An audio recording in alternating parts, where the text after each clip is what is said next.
नमस्कार, आप देख रहे हैं थारू समाचार। मैं हूं आपके साथ राजन राणा।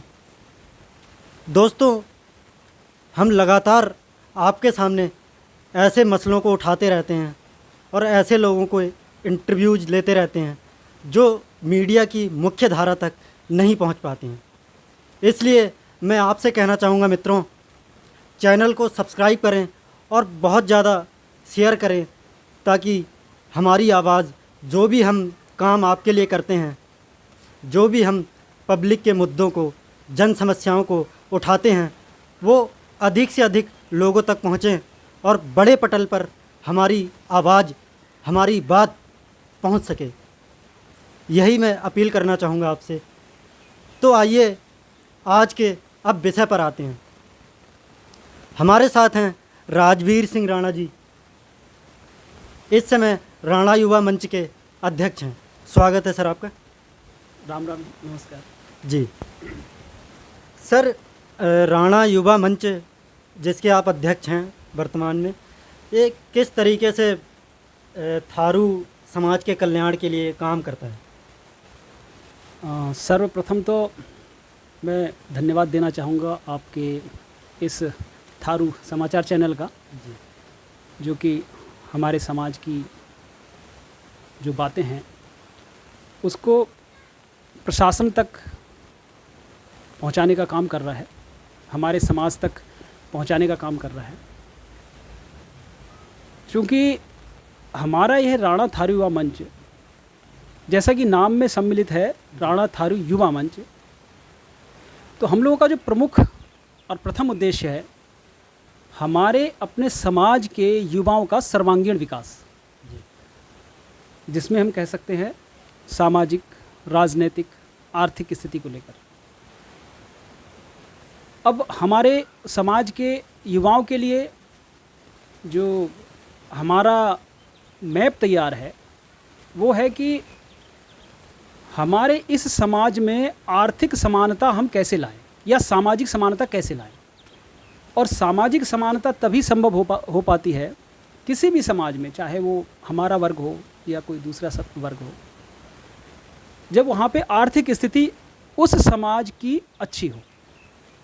तो हम लोग अपने समाज के सारे युवाओं को आर्थिक रूप से कैसे मजबूत हों, उसके लिए जो हमारा सब लोगों को जागरूक करना है युवाओं को, उसके लिए हमारे प्रमुख जो कार्य हैं, बच्चों को पढ़ाई के लिए, उनके जीवन को सुदृढ़ बनाने के लिए हमसे क्या उनकी मदद की जा सकती है।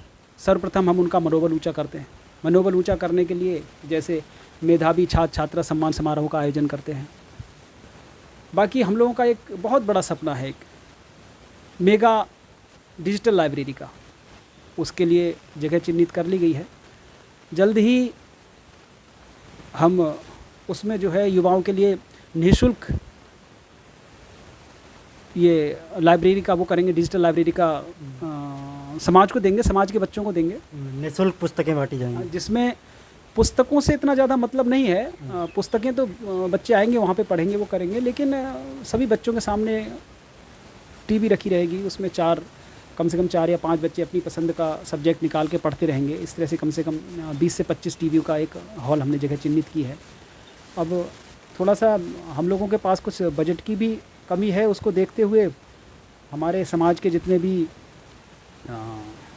आर्थिक रूप से संपन्न व्यक्ति लोग हैं, उन सब लोगों से हम लोगों ने अपील भी कर रखी है कि हम लोगों की मदद करें। और उसके साथ साथ फिर बच्चों को निःशुल्क कोचिंग।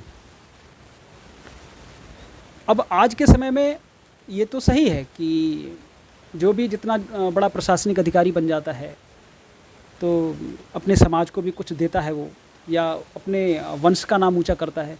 लेकिन सभी तो अधिकारी नहीं बन सकते, सभी तो सरकारी कर्मचारी नहीं बन सकते।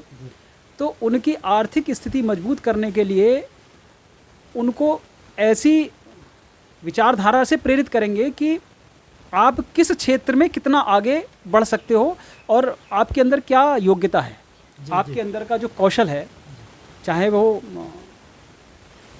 आर्थिक स्थिति को बढ़ाने के लिए व्यावसायिक कौशल हो, या सामाजिक सरकारी क्षेत्रों में जाने के लिए, सरकारी सेवाओं में जाने के लिए आपका अपना मानसिक कौशल हो, तो उसको हम कैसे बढ़ा सकते हैं, इसके लिए हम लोग काम कर रहे हैं।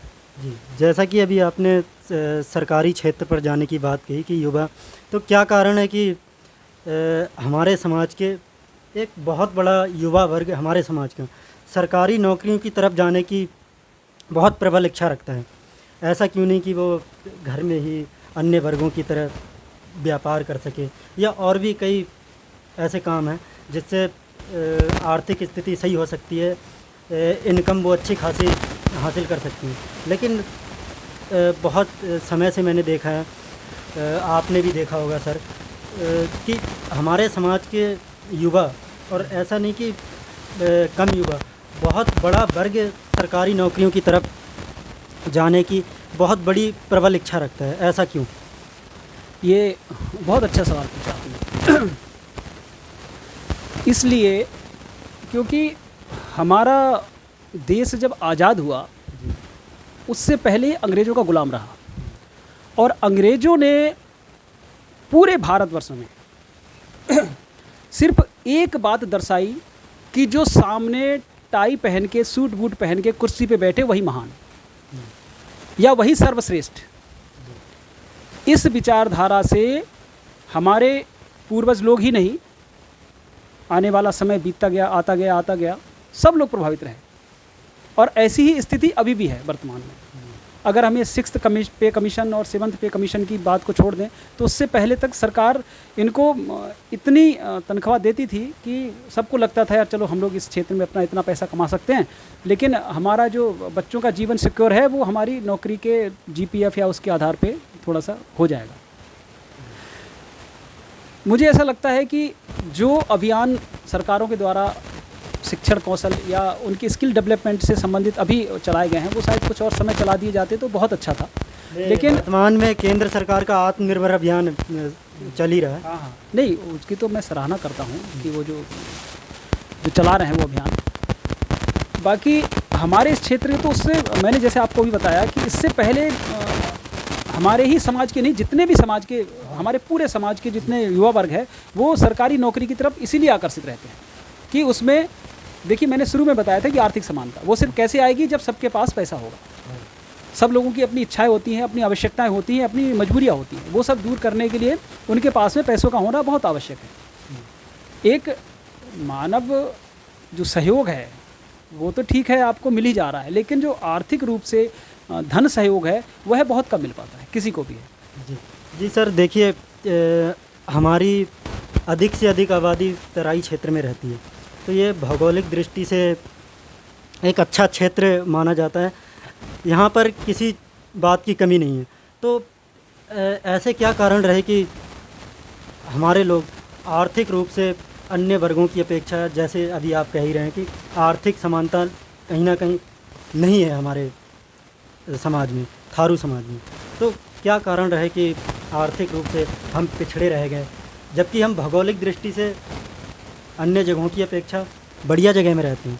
क्या कारण रहे? उसका सबसे बड़ा कारण, जैसा कि हम सब लोग शेड्यूल ट्राइब, जनजाति से संबंध रखते हैं, तो हमारे जो जनजाति क्षेत्र के लोग रहे, जितने भी हमारे जनजाति समुदाय के लोग रहे, उन सब का जो जीवन यापन था वह ज़्यादातर जंगल से लकड़ी लेके आ जाना, घास काट के ले आना और अपना घर बनाना, और बाकी सामान्य तौर पे खाने के लिए, पेट भरने के लिए अनाज हो जाना, और जो इंसान की आवश्यकताएं होती हैं, घर, रोटी और कपड़ा, सिर्फ यहाँ तक सीमित रह गए। इसलिए इसका ज़्यादा विकास नहीं हो पाया। उसका कारण ये रहा थोड़ा सा अशिक्षा। इतना ज़्यादा शिक्षा हमारे इस क्षेत्र में प्रबल रूप से नहीं हो पाई। जैसा कि आज तो खैर बदलते स्वरूप में हम देखें तो बच्चों ने अच्छी शिक्षाएं ले ली हैं, लेकिन मानसिकता आर्थिक दृष्टिकोण से अभी भी खाली सिर्फ हमारे जनजाति समुदाय की नहीं बल्कि सारे समुदाय के युवाओं की एक ही ज़्यादातर देखी गई है, 99% करीब युवाओं की, कि उनको कोई सरकारी नौकरी मिले। तो ये कारण रहा जिसकी वजह से हमारे सभी बच्चों को, हमारे समुदाय के बच्चों को इतना ज़्यादा उनको प्रमोट नहीं किया गया कि आप व्यवसाय के क्षेत्र में जाइए तो ज़्यादा अच्छा पैसा कमा सकते हैं, या कोई ऐसी अपनी आपके अंदर जो कौशलता है, जो आपके अंदर कला है, उसको आप निखारिए तो आप और अच्छे स्तर पे जा सकते हैं। जैसे कि मैं कह सकता हूँ, अगर हमारे क्षेत्र के युवाओं के अंदर थोड़ी सी कच्चे घड़े को थोड़ा सा निखारते हैं तो आर्थिक वो खेल के क्षेत्र में काफ़ी आगे बढ़े हैं।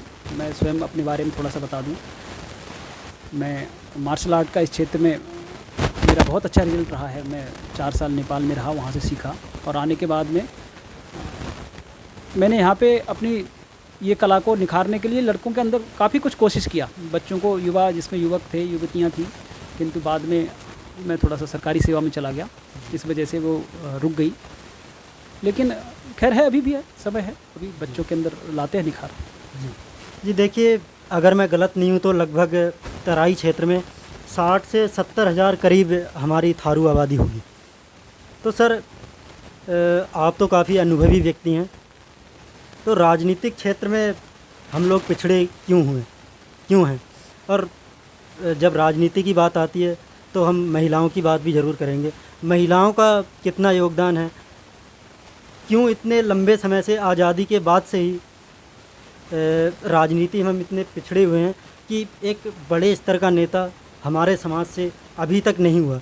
कहीं ना कहीं ये कमी अभी तक हमारे समाज में रह गई, ऐसा क्यों हुआ? देखिए, जहाँ तक मेरा अपना अनुभव कहता है कि राजनीतिक क्षेत्र में ज़्यादा चेतनशील ना होना, उसका कारण रहा हमारे अपने वंश का होना।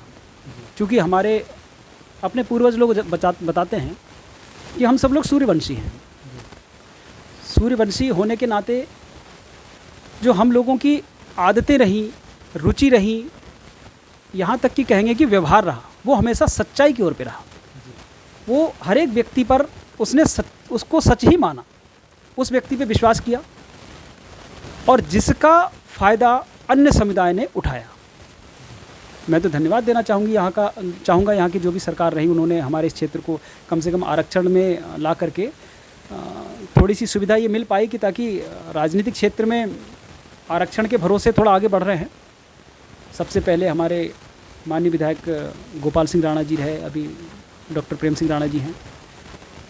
हालांकि अभी सब लोग जागृत हो रहे हैं और सबके अंदर ये चेतना आ रही है कि राजनीतिक रूप से इंसान की बोली, भाषा और कर्म अलग होता है और व्यवहारिक दृष्टिकोण से अलग होता है। ये मैंने काफ़ी अनुभव किया है कि लोगों के अंदर ये जागृति आ रही है जी।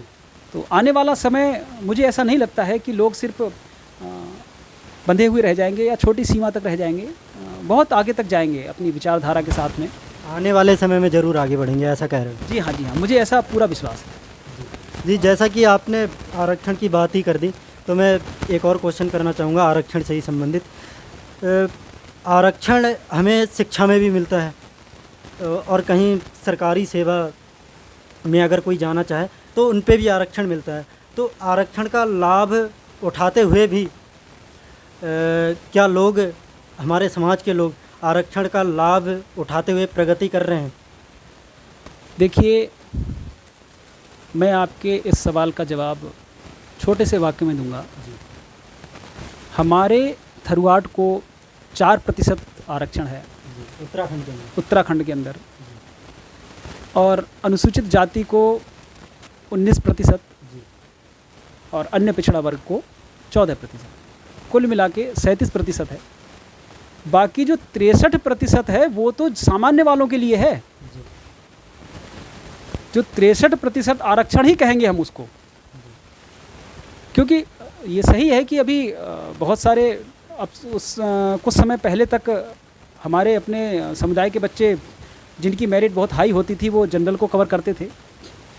मैं आपको एक छोटे से शब्दों में बता दूं कि हमारे समाज के बच्चों का जो मानसिक विकास होना चाहिए, जो शैक्षिक विकास होना चाहिए, उसका न हो पाना भी हम लोगों के उस समय से शुरू हो जाता है जब कोई बच्चा अगर एक माँ के गर्भ में है और अगर वह माँ सिर में टोकरियाँ ढो रही है, खाने को सूखी रोटी ही कहेंगे, सुबह की बनी हुई दोपहर के बाद खा रही है, खेतों में काम करने के लिए जा रही है तो वहाँ पे सिर्फ नमक प्याज और रोटी के से अपना गुजारा कर रही है, तो अपने आप सोचिए कि उस बच्चे का मानसिक विकास कितना हो पाएगा।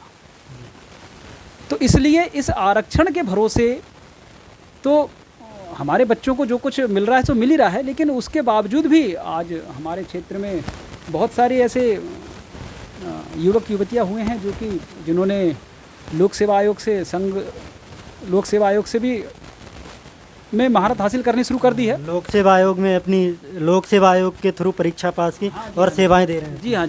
बाकी मैंने जैसा पहले ही कहा था कि खेल कूद के प्रति शारीरिक रूप से थोड़ा मजबूत रहते हैं हमारे युवा, तो सबसे अधिकतम जो हमारे यहाँ पे नौकरी पेशा युवकों की बात करें, जन समुदाय की बात करें, जनजाति के, तो वह फोर्स लाइन में सबसे ज़्यादा। फोर्स लाइन से मेरा मतलब है कि बेल्ट की जॉब में, चाहे वह उत्तराखंड पुलिस की हो। जी हाँ, क्या बेल्ट की जॉब में।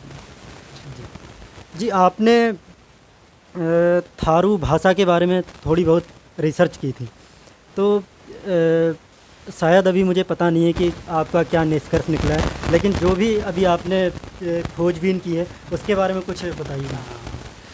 ये दरअसल थारू भाषा की जो हमारी लिपि है उसको ऊनम लिपि बोलते हैं, और उसके बारे में बहुत ज़्यादा तो मुझको जानकारी नहीं मिल पाई है, लेकिन हाँ उसके स्वर व्यंजन वारा खड़ी कैसे है वो सब कुछ मेरे को पता है। बाकी इसके संबंध में नेपाल में कांग्रेस के पूर्व सांसद हमारे एक मामा जी लगते हैं, प्यारे लाल राणा जी, तो उनको काफ़ी कुछ जानकारी है। मैं कोशिश में हूँ कि वहाँ पे जा कर के इसके संबंध में पूरी जानकारी हासिल करूँ और हमारे इस पूरे क्षेत्र में उस लिपि के जरिए अपनी भाषा को संरक्षण व संवर्धन देने का काम कर सकें हम।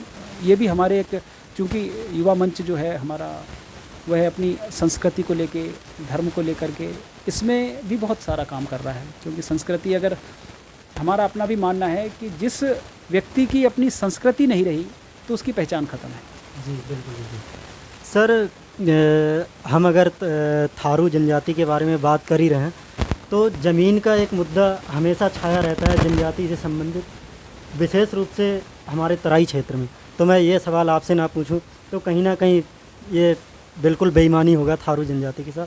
तो ज़मीनी जो मुद्दा छाया रहता है, ज़मीनी छिन रही हैं हमारी, धीरे धीरे हमारे हाथों से खिसकती जा रही हैं, क्या ऐसे कारण होते हैं? क्या कुछ बातें हो जाती हैं, क्यों खिसकती जाती है ज़मीन? देखिए, मैंने पहले भी कहा था कि हम लोग, हमारे समुदाय के लोग सच्चे रहे और हमेशा अपनी बातों पे अटल रहने वाले व्यक्ति हुए, लेकिन परिवर्तन प्रकृति का नियम है। यहाँ पे अन्य समुदाय के लोग आए और उन्होंने इतना ज़्यादा इनको लालच दिया, इतना ज़्यादा लोभ दिया, जिसके वजह से लोगों को अपनी ज़मीनें बेचना उनको स्वाभाविक लगा कि चलो कोई बात नहीं, इतना पैसा मिल रहा है, हम देते हैं, ज़मीन अपनी बेचते हैं। उनके अंदर जो लालच पैदा की वह अन्य समुदाय के लोगों ने की। मैं उसमें किसी एक समुदाय की बात नहीं करूँगा, किसी एक दो व्यक्ति की बात नहीं करूँगा, लेकिन हर समुदाय में कुछ ना कुछ ऐसे लोग होते हैं। तो ज़मीन का मुद्दा अभी तो बहुत कम, खैर ऐसा इतना ज़्यादा नज़र नहीं आ रहा है कि ताकि लोग छीन रहे हैं या ज़बरदस्ती कर रहे हैं। अभी कुछ एक दो घटनाओं को छोड़ दे तो बाकी लगभग सब कुछ समझौते के आधार पर चल रहा है। तो ठीक है, अभी इतना ज़्यादा ऐसा नहीं दिखाई दे रहा है ताकि लोग ज़बरदस्ती छीन रहे हैं, क्योंकि कानून से सब लोगों को डर लगता है इसलिए। जी सर, आप अपने अनुभव के आधार पर बताइए, लास्ट क्वेश्चन है, हमारे समाज का अभी तक कितना विकास हो पाया है? विकास के पैमाने पर थारू जनजाति उत्तराखंड में कहाँ नज़र आती है आपको? बहुत अच्छा सवाल। देखिए, विकास के नाम पे अगर मैं कहूँ तो हमारे समाज ने, हमारे इस थरुआट के लोगों ने जो भी आज हासिल किया है वो सिर्फ अपनी मेहनत पे हासिल किया है। क्योंकि यह क्षेत्र पूरा बीहड़ था, हमारे सारे बुजुर्ग लोग बताते हैं। मेरी भी इस समय जो उम्र हो रही है उसके अनुसार मैंने जो भी देखा, अपने बचपने तक काफ़ी जंगल हुआ करता था, उस पे लोगों ने अपनी मेहनत के बल पे इस क्षेत्र को आबाद किया है। धीरे धीरे आधुनिकता का युग आया है, डिजिटलाइजेशन बढ़ा है, सारे साधन यंत्र के रूप में मिलने लगे हैं, तो लोगों ने सिर्फ अपने बल पे इसका विकास किया है, इस क्षेत्र का विकास किया है। कुछ सरकार की तरफ से जो मदद है वह अभी बिल्कुल नगण्य के रूप में दिखाई देती है, लेकिन फिर भी जो भी सरकार से मिलता है, लोगों को जो भी मदद मिलती है उसके लिए सरकार का हम सब लोग भी धन्यवाद देते हैं। तो जो भी अभी विकास हो रहा है, पहले की स्थिति में और आज की स्थिति में अंतर है, लेकिन जो आर्थिक समानता है वो आने में अभी भी समय लगेगा, अभी बहुत समय लगेगा जी। क्योंकि अभी बच्चों के अंदर स्कूली शिक्षा, विद्यालय शिक्षा, कॉलेज शिक्षा तो ठीक है प्राप्त कर ले रहे हैं, लेकिन जो आर्थिक रूप से संपन्न होने के लिए अभी बहुत ज़्यादा समय लगेगा। चूँकि आपके अगर मैं सवाल को कहूँ तो विकास किस क्षेत्र में देखना चाहेंगे आप? तो जी, विकास है जैसे कि मानव विकास हो हमारा, कहीं ना कहीं शिक्षा के क्षेत्र में विकास हो, आर्थिक विकास हो, जैसा कि आप कह रहे हैं, इस क्षेत्र पे मैं पूछ रहा था। अच्छा। मानव विकास के रूप में तो अभी हमारे इस क्षेत्र में बहुत ज़्यादा बुद्धिजीवी व्यक्तित्व हैं, अभी बहुत अच्छे हैं और जो अपने समाज को लेकर के काम में लगे हुए हैं। जैसे कि मैं तो अपने आप को एक सौभाग्यशाली समझता हूँ कि हमारे इस राणा थारू युवा मंच में, जिसमें हमारे पीसीएस अधिकारी कुलदीप जी हैं, वो संरक्षक हैं इसके, डॉक्टर देव सिंह जी हैं, वो इसके संरक्षक हैं, और हमारे वरिष्ठ उपाध्यक्ष जी हैं वास्तव जी, वह अध्यापक हैं। बाकी हमारे समाज के जो हमारे सामाजिक सलाहकार हैं, हमारे मंच को लेकर के समाज में आई हुई कुरीतियों को दूर करना या सामाजिक समझौतों के लिए बहुत ज़्यादा प्रयासरत रहना, हमारे रामकिशोर जी हैं। हमारे सचिव के रूप में श्री नवीन सिंह जी हैं जो कि अध्यापक हैं। बाकी हमारे कोषाध्यक्ष जी हैं जो कि एडवोकेट हैं, वकील हैं। इसी तरह से हमारी सांस्कृतिक प्रभारी हमने बनाया है जो कि हमारे धर्म और संस्कृति को लेकर हमेशा प्रयत्नशील रहते हैं, हमारे डिल्लू जी हैं। और इसी तरह से आर्मी की तैयारी करना, शिक्षक बच्चों को उनका कैसे शारीरिक विकास हो और उस सेवा में जाएं, सरकारी सेवा में जाएं, उसके लिए हमारे शेर सिंह जी हैं, राणा जी हैं।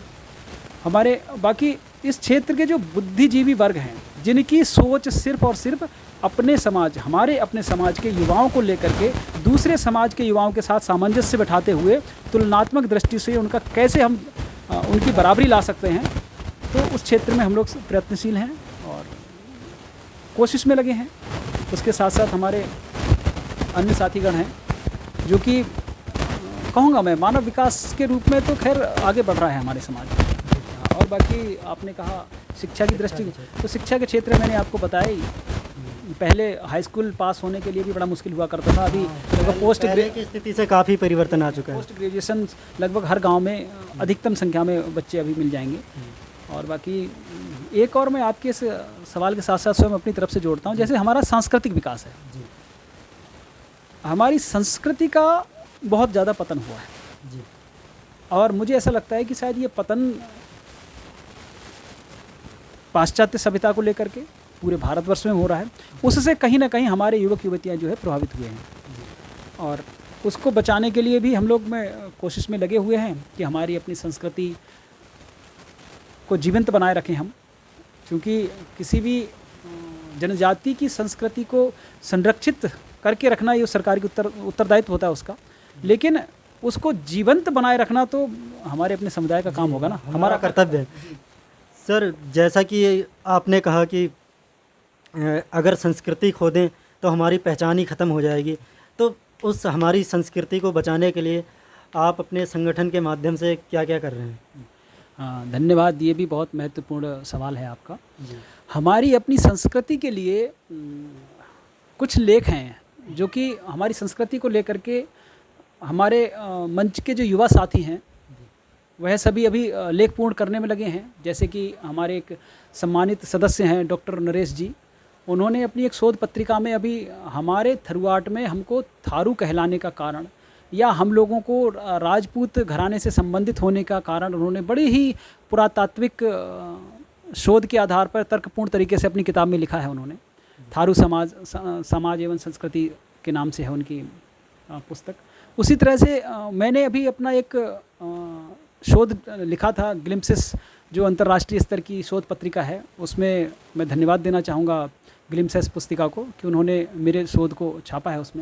उसमें मैंने तीज एवं झींझी जो हमारे त्यौहार हैं उनके संबंध में लेख दिया था, जिसको मैंने बिल्कुल उसके किस तरह से वह मनाया जाता है, उसकी क्या परंपराएं हैं, उसके क्या कारण हैं, वो मैंने अपने उस पूरे शोध पत्र में दिया है और उसको छापा गया है। बहुत अच्छा है, आप लोग भी उसको पढ़िएगा जी।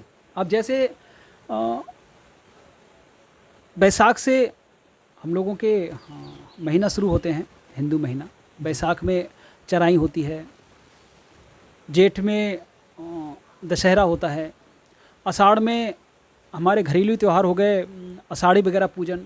आषाढ़ी को कैसे मनाया जाता है, कौन कौन से देवताओं की पूजा होती है और उसको मनाने का कारण क्या है, ये सब कुछ के आधार पे हमारे अपने साथी सारे अभी लिखने को लगे हुए हैं, ताकि हमारा एक साहित्य के रूप में हमारी संस्कृति विद्यमान रह सके। आज के आने वाली जो युवा पीढ़ी है वह उसको भूले ना। जी जी, यही इसी बात की कमी थी सर। पहले की जो बुद्धिजीवी वर्ग था हमारा, वो शायद साहित्य के रूप में लिख के नहीं गया, जिससे हम जैसे युवाओं को पता नहीं लग पाता है। लेकिन आप कह रहे हैं कि आपके साथी जो हैं वो इस काम को कर रहे हैं। जी हाँ, जी हाँ। जैसे मैं आपको बता दूं, अभी कईयों के अपने संगठन के माध्यम से कई समुदायों के सामने मैंने अपनी एक बात रखी कि आषाढ़ी के समय में जब धान की रोपाई होती थी, हमारे लोग धान की रोपाई करते थे, तो कौन से गीत गाते थे वो किसी को नहीं मालूम, लेकिन जो हमारे बुजुर्ग लोग हैं उनको पता है। तो जब तक हम उनसे वह बातें पूछेंगे नहीं, आधुनिक खेती तो ठीक है, अपने आर्थिक दृष्टिकोण से सही है, लेकिन हमारी संस्कृति को ध्यान में रखते हुए, जैसे कि मैंने अपने कई साथियों से पूछा कि उस समय कोई गीत गाते थे, किसी को पता है, तो एक चिल्का करके गीत होता था, बड़ा ही अच्छा था। वो मैंने अपनी माँ से पूछा था, मेरी माँ ने उसको सुनाया था, तो बहुत अच्छा। उसके जैसे बोल थे, चिल्का भैया मेरो हर को जुतैया, शब्द सुनावे चारों ओर, सो चिल्का भैया साकी हारे हारे हु करके ही का लगता था, तो सब लोग चिल्लाने लगते थे, बोले हाँ मेरा साथ वाला गीत गा रहा है तो मैं भी गीत गाऊँ। इसी तरह से तीज हो गई। अभी कुछ गिने चुने कुछ सांस्कृतिक संगठन हैं, उनके द्वारा सिर्फ एक प्रस्तुति दी जाती है झींझी की, ना कि गांव में हर गांव में मनाया जा रहा है। तो ये विलुप्ति की कगार पे हैं, जिसको संरक्षण और संवर्धन की दृष्टिकोण से कहा जाए तो उसको जागरूक करके रखना बहुत ज़रूरी है। अब उसके साथ साथ जैसे सावन की शुक्ल पक्ष की तृतीया को तीज मनाई जाती है, उसी के साथ साथ सावन के बाद भाद्रपद आ गया। भादों में झींझी खेली जाती थी। झींझी भी एक तरह से नृत्य है, लेकिन उसका जो उद्देश्य वो बहुत बड़ा हुआ करता था। वो एक ऐसी वो शुक्ल पक्ष की प्रथमी से नवमी तक मनाया जाता था। वो उसमें प्रत्येक घर में महिलाएं जाती थीं और जा कर के वहाँ से हर घर से मक्के, जिसको ठुर्री कहते हैं, वो ठुर्री लवा उसमें चढ़ाते थे, चावल चढ़ाते थे, और लास्ट में वो सारे चावल को इकट्ठा करके उसका आटा पिसवा के उससे ढिस्सा फरा और वो सब बना करके फिर उसको चढ़ाते थे झींझे मैया के नाम से, उसको जल में प्रवाहित करते थे। तो ये इस तरह का है। 12 मास में लगभग जो 12 त्यौहार होते हैं, उन सब को कैसे मनाया जाता है, उसके संबंध में हमारी यह राणा थारू युवा मंच की पूरी टीम काम कर रही है, ताकि हम अपनी संस्कृति को विरासत के रूप में विद्यमान रख सकें। जी सर, हमारे दर्शकों को इतनी सी अपील कर दीजिए कि चैनल को ज़्यादा से ज़्यादा सब्सक्राइब करें। वीडियो जो भी आती हैं ज़मीन से जुड़े, जो मीडिया की मुख्य धारा तक नहीं पहुंच पा रही हैं, उनको ज़्यादा से ज़्यादा शेयर करें। थारू समाचार के मेरे समस्त दर्शकों, मैं आप सब लोगों से हाथ जोड़ के प्रार्थना करता हूं कि इस चैनल को अधिक से अधिक संख्या में सब्सक्राइब करें, उसको वॉच करें, लाइक करें और शेयर भी करें, ताकि हमारे अपने इस समाज की बातों को ज़्यादा से ज़्यादा लोग अधिक से अधिक संख्या में देखें, उसको समझें, और हम लोगों के समाज में आने वाली कुछ जो भी परेशानियां हों या हमारी संस्कृति हो, उसके प्रति आकर्षित होते हुए हम सब लोगों का सहयोग भी कर सकें। हमारा सहयोग करें। धन्यवाद।